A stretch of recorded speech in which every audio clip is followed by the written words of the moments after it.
Hello friends, સ્વાગત છે તમારું મારી ચેનલમાં। તો આજે આપણે બનાવવાના છે છોલે પનીર। તો છોલે પનીર માટેની આપણે સામગ્રી લઈ લીધી છે બધી। 8 કલાક ચણાને પલાળી દીધા હતા અને હવે કુકરની અંદર મેં બાફવા મૂકી દીધા છે।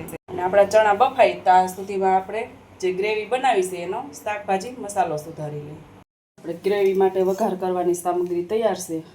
ડુંગળીના પીસ કરી લીધા છે, ટમેટા છે, અને આદુ મરચું ને લસણ છે, અને આ સૂકો મસાલો વઘારવાનો, લાલ મરચાં, લવિંગ, બાદિયા, તજ અને આખું જીરું। અને આ બધું છે ગ્રેવી માટેનું જ છે। આ બધું કોરું પીસવાનું છે। સિંગદાણા છે, તલ છે, પછી 4 થી 5 કાજુ છે અને મગજતરીના બી છે। આને કોરો પાવડર આપણે ગ્રેવી માટે પીસવાનો છે। આપણું તેલ આવી ગયું છે, તો હવે એની અંદર આપણે આ બધો મસાલો ઉમેરી દઈએ। હવે ડુંગળી ઉમેરી દઈએ।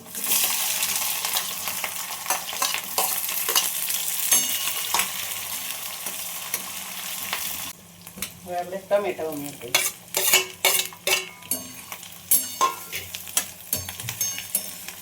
અને આ આપણે છોલેમાં પનીર છે ને અહીંયા ડબલ વઘારવાળું થાય।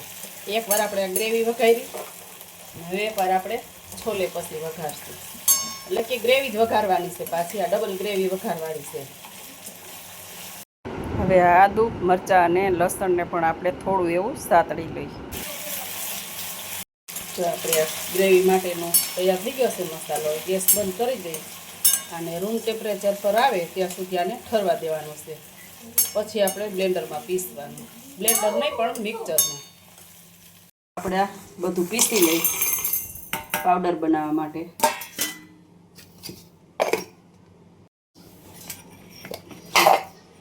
ગ્રેવી માટેનું પાવડર બનીને બધો તૈયાર થઈ ગયો છે। હવે આપણે ગ્રેવી કરી લઈએ। ગ્રેવીનું આપણે એકદમ સરસ મજાનું ઠરી ગયું છે। જારમાં લઈ અને આ બધું આપણે પીસીને ગ્રેવી બની। આમાં અત્યારે આપણે લાલ મરચું કે કોઈ પણ મસાલા યુઝ કર્યા નથી, સૂકા મસાલા કે મીઠું પણ આપણે ઉપયોગમાં નથી લીધું, આમનામ જ ગ્રેવી પીસી છે। ગ્રેવી બનીને તૈયાર થઈ ગઈ છે, એને પણ એક વાસણમાં લઈ લઈ। જેમાં આપણે વઘાર કર્યો હતો એની જ અંદર લઈ લઈએ, એટલે આપણે ખોટા વાસણ બધાય બગડે નહીં। તો આપણી ગ્રેવી પણ તૈયાર થઈ ગઈ છે। અને આ આપણે વઘાર માટેના મસાલા છે, તમાલપત્ર છે, તજ છે, લવિંગ છે, બાદિયા છે, રાઈ છે અને જીરું છે। અને સાથે આપણે મીઠો લીમડો છે, અને સૂકા મસાલા કઈ તો કાશ્મીરી લાલ મરચું છે, હળદર છે, ગરમ મસાલો છે, હિંગ છે અને ધાણા જીરું છે। તો આપણે વઘાર કરવા જઈએ। જો પનીરને આપણે આવી રીતે ક્રશ કરીને લીધું છે, તમે એના નાના નાના પીસ કરીને પણ લઈ શકો, અને પીસમાં અમારે ન ખાય એટલે મેં આવી રીતે ક્રશ કરીને લીધું છે। થોડી ગ્રેવી પણ સરસ ઘાટી થઈ જાય અને ખાવામાં આખું ન આવે, એટલે પીસ કરીને તમે લઈ શકો। આપણું તેલ આવી ગયું છે, તો બધા મસાલા અંદર ઉમેરી દઈએ। ગેસ આપણે ધીરો કરી નાખીએ અને ગ્રેવી ઉમેરી દઈએ।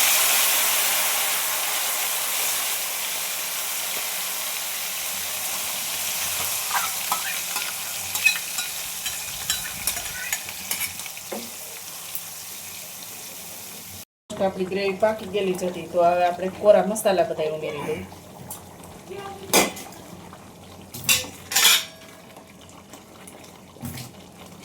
ગેસ ધીરો કરી દઈએ, થોડુંક ઉડે છે।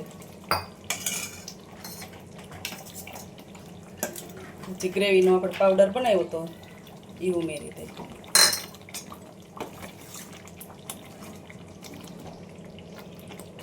જરૂર પડશે તો થોડુંક પાણી ઉમેરશું।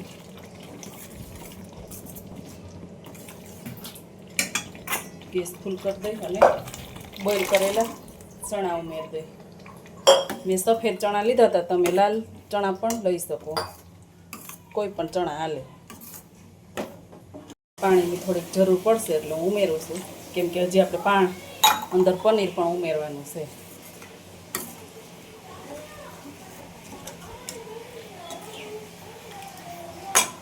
આપણે પનીર પણ ઉમેરી દઈએ, એટલે ભેગું પનીર પણ થઈ જાય।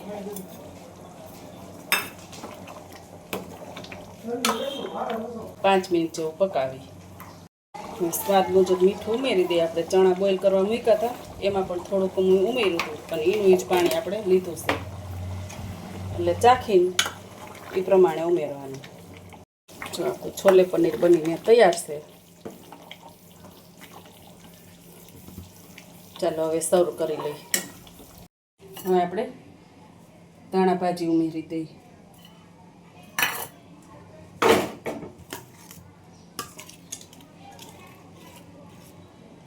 જો આપણું 1 નંબર 1 શાક બનીને તૈયાર થઈ ગયું છે, છોલે પનીર. જો અને આ રેસીપી તમને પસંદ આવી તો લાઈક શેર સબસ્ક્રાઈબ કરી દેજો, કેમ કે સબસ્ક્રાઈબ કરવામાં પણ કાંઈ પૈસાનો તમારે પૈસા નથી બગડતા, લાઈક કરવામાં પણ નથી બગડતા. અને અમારે આ રેસીપીનો વિડીયો બનાવતા હોય ને તો આમાં બહુ મહેનત થતી હોય, કેમ કે જે શાક આપણે 15 થી 20 મિનિટમાં કે અડધી કલાકમાં બનાવતા હોય ને આમાં 2-2.5 કલાક થાય આ વિડીયો બનાવવામાં. એટલે જેમ બને એમ સબસ્ક્રાઈબ કરી દેજો અને લાઈક શેર કરી દેજો.